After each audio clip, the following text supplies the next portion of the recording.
Orang ni nak cari rezeki apa semua susah. And then that's my pretty much one of kesusahan lah orang cakap, me as a content creator myself.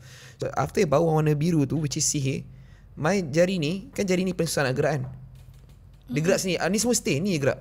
Macam kalau kita letak satu puppet ni kan, tarik tangan aku, macam tu lah. Yang ni tak gerak, yang tak libat pun.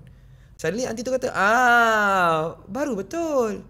Because the auntie is actually already saw for a month, I macam ada dia punya ni, pemerhatian dia. Dia rasa yang I sebenarnya kena masalah sihir. I jujur cakap, I jadi batu. I feel myself macam, and me myself dalam badan, I nak jerit tau. I nak cakap, tolong anyone. Because Kenan was there, but the auntie tengah pandang laptop. But this one yang came out, I can't really copy his voice, but suara dia macam ni. Dia cakap tiba-tiba je,